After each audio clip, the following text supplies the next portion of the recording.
Chapter 16. I fetched up a dress, made sure it was mostly clean, and for the first time in many a day put it on. I even scrubbed my face and brushed out my hair. I had to smile. I had forgotten what a pleasure it was to dress as a young lady.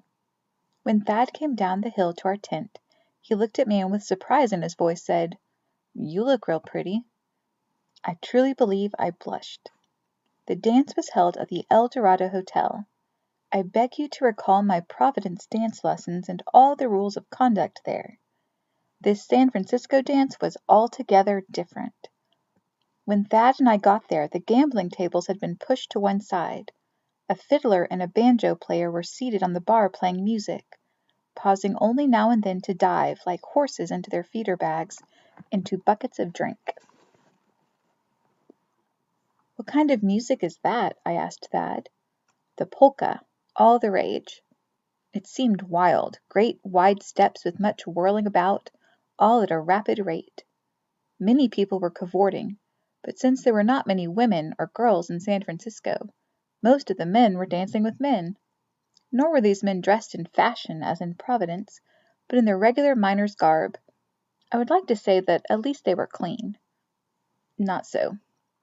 As for noise, the carrying on brought nothing but constant caterwauling, and no cats in sight. Rather continual hooting, hollering, and shouting, sometimes screams of elation as well. As for drinking, bottles, jugs, and barrels constantly lifted and imbibed. Not tea, either, but not by me or Thad. No sooner did I appear at the dance room's threshold than I was truly rushed. No dance cards here. It seemed as if 3/4 of the men asked me to dance. To my relief, Thad held them off, at least at first, while he commenced to teach me how to do that wild polka. As for the polka, it was a dance designed for Thad's long legs, sharp elbows, and knees. It was as if he came to a new life as a whirligig. As he spun me about, I became breathless, altogether hitty-giddy. Yet the look on Thad's face was, as always, perfectly calm. "Can't you ever smile some?" "Thought I was," he declared. I truly believe he didn't know how. While I danced at least 30 times with Thad, I also danced with 30 other men who, let it be said, treated me with great respect. All in all, nothing like Mrs. Coldbrett's Academy of Dancery. It was a riot set to music, though I could barely hear the tunes. I loved it. In my exuberance after the dance, as Thad and I walked back to my tent, we made plans that, since he had the next day off, we'd go down bay in the morning and do some fishing and crabbing. Without much eagerness, I added, "I suppose I should ask Jacob." "Do you have to?" said Thad. "Think so," I returned, but I was annoyed. With Thad or Jacob, I cannot exactly say. When I got back to the tent, exhausted but happy, I stepped right behind my curtain, glad Jacob was asleep so neither of us was obliged to talk. In any case, I wish to recall the evening alone. Once on my bed, I believe I re-danced every dance. How wonderful to frolic! In the morning I got up early, reclaimed my miner's garb, bent over Jacob, and told him where Thad and I were heading. "Want to come?" "No," he said, rolling away from me. He was being, as usual, bad-tempered, making it clear he wished to have nothing to do with Thad.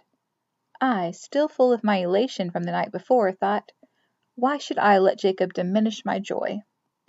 I made one of my quick resolutions. I had done my duty, let him sleep. Shortly thereafter Thad arrived at our tent. It being yet partly dark, he had brought his oil-lit lantern. We went down to the cove. After selecting a boat which had oars, Thad and I headed down bay. I don't know how many miles we both rowed, or how long it took, but we caught 4 salmon and fetched up a basket of crabs. With no rain or fog and a warm sun, it proved an altogether charming day. How blessed is blue sky! Let it be said I was quite aware that I could never have spent such a time back east. A frothy dance, a morning float down the calm bay, fishing, crabbing, with a boy who was a friend. Next day I'd work with Mr. Lyle, a carpenter, and make money since he was constantly building houses. How fine it all was! I felt as if I were no longer the person I had been in Providence. I had achieved all the independence I could ever want. My spirits were so elevated I raised my arms high and called out, "I love San Francisco!" Yeah," said Thad, his main way of saying yes. All the same, I felt obliged to return to Jacob.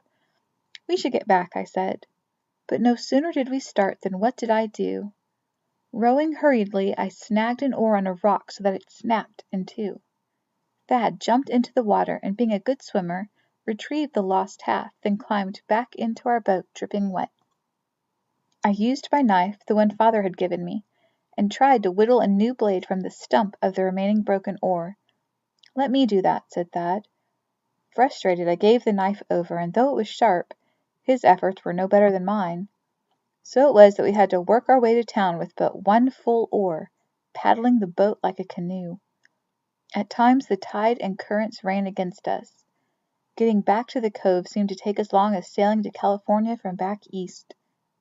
It must have been close to midnight then when Thad and I, holding our catch in our hands, trudged uphill to my tent. Thad's lantern had long expired.